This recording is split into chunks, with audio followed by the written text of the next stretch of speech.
स्वागत है आपका अपने चैनल एकलव्य स्टडी पॉइंट पे। और मेरा नाम है सचिन और आज की इस वीडियो में हम पढ़ने वाले हैं क्लास 12th की होम साइंस। और जो आपका 6th चैप्टर है खाद्य गुणवत्ता और खाद्य सुरक्षा, इसका पार्ट सेकंड आज हम करने वाले हैं। तो चलिए वीडियो को स्टार्ट करते हैं। आपको बताना चाहूंगा कि आप मुझे इंस्टाग्राम पे फॉलो कर सकते हैं। मेरा यूजर नेम आपके सामने है। आपकी कोई प्रॉब्लम या कोई डाउट हो तो आप मुझसे पूछ सकते हैं। और अगर बात करें सिलेबस की तो पार्ट फर्स्ट में जितना था मैंने आपको पढ़ा दिया था। अब ये जो पार्ट सेकंड है इस वीडियो का, इसमें जो चीज़ें हम पढ़ने वाले हैं वो मैं आपको बता देता हूँ। एक तो food standards regulation in India, ये हम पढ़ेंगे। उसके बाद international organisation and agreements in the area of food, ये पढ़ेंगे। और standards quality research and trade, ये पढ़ेंगे। और उसके बाद कोडेक्स एलिमेंटेरियस कमीशन के बारे में पढ़ेंगे। और उसके बाद इंटरनेशनल ऑर्गेनाइजेशन फॉर स्टैंडर्डाइजेशन के बारे में पढ़ेंगे। और उसके बाद वर्ल्ड ट्रेड ऑर्गेनाइजेशन के बारे में हम पढ़ने वाले हैं। तो ये हमारे टॉपिक्स होंगे। उसके बाद जो हमारा बच जाएगा वो होगा फूड सेफ्टी मैनेजमेंट सिस्टम्स और स्कोप। ठीक है, तो ये टॉपिक हम नेक्स्ट वीडियो में करेंगे। आज की वीडियो में हम यही पढ़ने वाले हैं जो मैंने आपको बताया। तो आज का हमारा जो पहला टॉपिक है वो है भारत में खाद्य मानक नियमन, यानी कि food standards regulations in India. अब इसमें क्या है आइए देखते हैं। भारत में खाद्य अपमिश्रण यानी कि मिलावट। आपको पता है खाने की चीजों में मिलावट बहुत होती है। हम बहुत बारी कहते हैं कि आज का जो आज के टाइम में जो खाना है वो मिलावटी खाना है, हर चीज नकली है। पैकिंग वाली जो चीज आती है वो मिलावटी है, चाहे हम देसी घी कहें या कोई भी ऐसी चीज है, हम उस पर विश्वास नहीं करते इतनी जल्दी, हम उसको मिलावटी कहते हैं। तो भारत सरकार ने क्या करा कि मिलावट को ही रोकने के लिए, ठीक है, ये जो मिलावट होती थी इसको रोकने के लिए भारत सरकार ने, यानी कि हमारी जो गवर्नमेंट है, उन्होंने 1954 में खाद्य अपमिश्रण अधिनियम, यानी कि जो खाद्य अपमिश्रण होता था, जो यानी कि मिलावट होती थी, ठीक है, जिसको हम द इस एक्ट को ये भी कहते हैं the prevention of food adulteration act 1954, in short form PFA 1954 को भारत सरकार ने लागू किया। किसके लिए लागू किया था? ताकि खाने में जो मिलावटें होती हैं उसको रोका जा सके। नियम में लगभग 200 से अधिक बार संशोधन किया जा चुका है, यानी कि कुछ ना कुछ इसके अंदर संशोधन होते रहते हैं, कुछ ना कुछ बदलाव होता रहता है एक्ट के अंदर।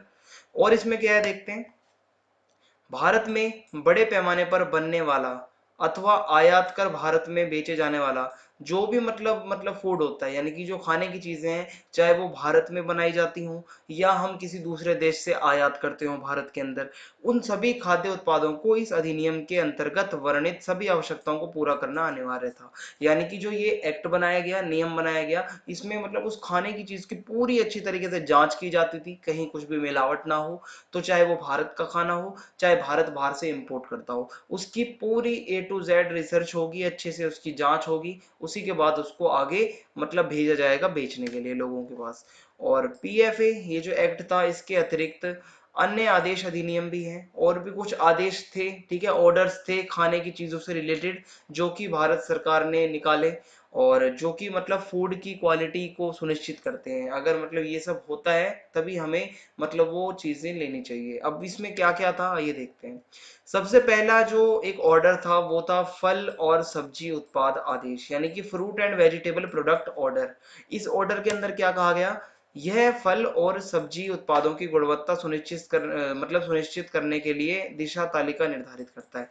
ये जो ऑर्डर है इसमें बताया गया है कि किस तरीके से क्वालिटी होनी चाहिए फलों की और सब्जियों की, ठीक है। तो ये fruit and vegetable product order था। उसके बाद दूसरा जो ऑर्डर आया वो था मीट फूड प्रोडक्ट्स, ये यहाँ पे थोड़ी मिस टाइपिंग हो गई है, मीट फूड प्रोडक्ट्स ऑर्डर, ठीक है। इसमें क्या था? मांस खाद्य उत्पादन आदेश, यानी कि जो मांस की जो चीजें होती हैं, ठीक है, जो मांस होता है, जो मीट होता है, इस आदेश के अंतर्गत इसमें जो कहा गया ऑर्डर में, उसमें सभी प्रकार के मांस संबंधी उत्पादों के संसाधन को लाइसेंस दिया जाता है। यानी कि जितने भी जो लोग हैं जो मांस का उत्पादन करते हैं या मांस की चीजें बेचते हैं, उनके पास एक लाइसेंस होना चाहिए, ठीक है, तभी वो आगे उस काम को जारी रख पाएंगे। उसके बाद जो ऑर्डर आया वो था वेजिटेबल ऑयल प्रोडक्ट्स ऑर्डर, यानी कि वनस्पति तेल उत्पाद आदेश। अब इसमें क्या कहा गया? इस आदेश के अंतर्गत सभी प्रकार के वनस्पति तेलों, जितने भी वनस्पति के तेल होते हैं हमारे, ठीक है, जो वेजिटेबल ऑयल्स होते हैं, और मार्जरीन और तथा जो चर्बी, ठीक है, इनके लिए निर्देश बनाए गए, कुछ नियम बनाए गए। और एफपीओ प्रमाणित कुछ वस्तुएं जैसे कि जेली, अचार, चटनी, सॉस इत्यादि, ठीक है। ये सारी चीजों मतलब जो ये सारी चीजें थी, ये इस ऑर्डर के अंदर बताया गया, ठीक है, कि मतलब प्रमाणित होना चाहिए, और ये कुछ इनके लिए निर्देश निकाले गए।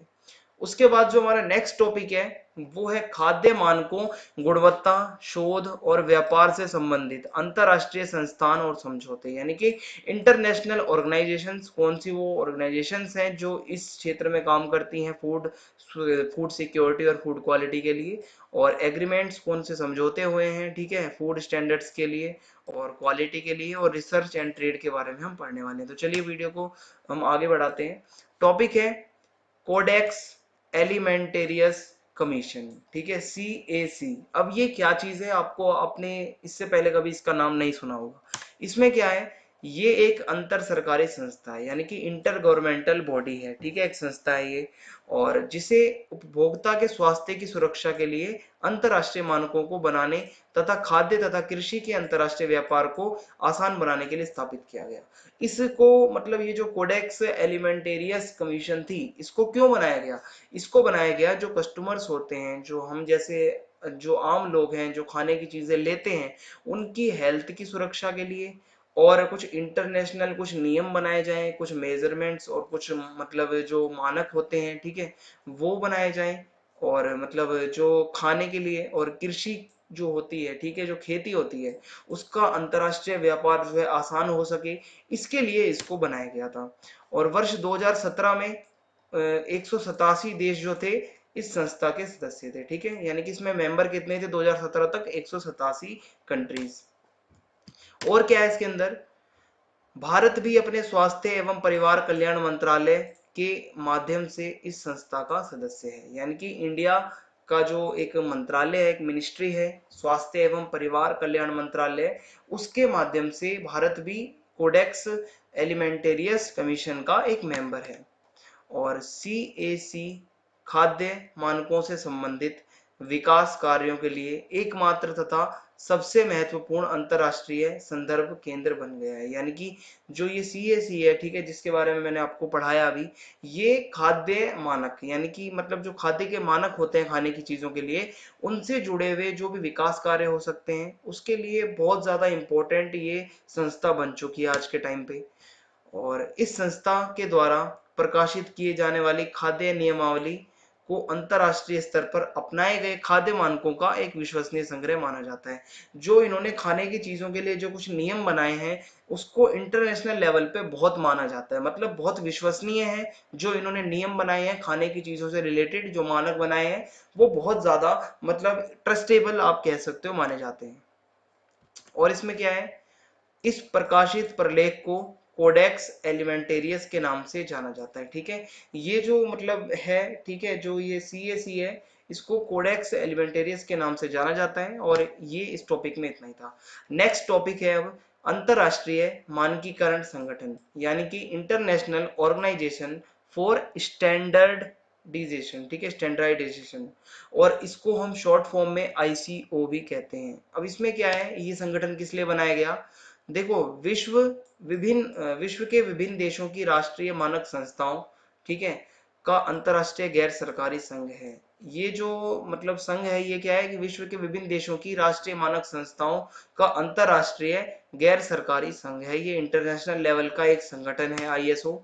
और इस संगठन का जो मिशन है वो वस्तुओं मतलब इस संगठन का जो मिशन है वो क्या है, वस्तुओं जो है मतलब वो ICO के अंतरराष्ट्रीय विनिमय को आसान बनाने और बुद्धिजीवी वैज्ञानिक प्रौद्योगिकी और आर्थिक गतिविधियों के क्षेत्र में सहयोग विकसित करने के उद्देश्य से विश्व के मानकीकरण और मतलब और संबंधित गतिविधियों के विकास को प्रोत्साहन देना। इसका जो मतलब मेन जो उद्देश्य है उसका मतलब क्या है कि ICO के जो अंतरराष्ट्रीय विनिमय है, ठीक है, उसको आसान बनाने के लिए बुद्धिजीवी और जो मतलब वैज्ञानिक प्रौद्योगिकी और आर्थिक गतिविधियों के क्षेत्र में सहयोग विकसित करना, ठीक है, इस उद्देश्य से जो है मतलब ये इन सब चीजों का विकास करता है और प्रोत्साहन करता है। और इसमें क्या है, अंतरराष्ट्रीय मानकीकरण संगठन, यानी ये जो ISO है, इसके द्वारा किया गया कार्य अंतरराष्ट्रीय समझौतों के रूप में माना जाता है। जो भी काम ISO करता है उसको मतलब अंतरराष्ट्रीय समझौते की तरह देखा जाता है, और जो अंतरराष्ट्रीय मानकों के रूप में प्रकाशित होते हैं, ठीक है। और अब इसमें देखते हैं क्या है, आईएसओ 9000 गुणवत्ता आवश्यकताओं का एक ऐसा ही अंतरराष्ट्रीय संकेत चिन्ह है, यानी कि क्वालिटी की जांच करने के लिए 9000, मतलब उसमें कुछ ना कुछ मानक होते हैं जिसपे हर एक पे खरा उतरना बहुत जरूरी होता है। और ये एक संकेत चिन्ह होता है आईएसओ की, भाई इन सब चीजों से ये चीज होके गुजरी है, इसलिए इसकी क्वालिटी अच्छी है खाने की चीज की। तो ये आईएसओ का काम है। नेक्स्ट टॉपिक है वर्ल्ड ट्रेड ऑर्गेनाइजेशन, यानी कि विश्व व्यापार संगठन। अब इसमें क्या होता है देखते हैं, आपने इसका नाम सुना भी होगा अगर आप पॉलिटिकल साइंस के स्टूडेंट हो। तो विश्व व्यापार संगठन की जो स्थापना है, ठीक है, एस्टेब्लिशमेंट जो है वो 1955 में की गई थी।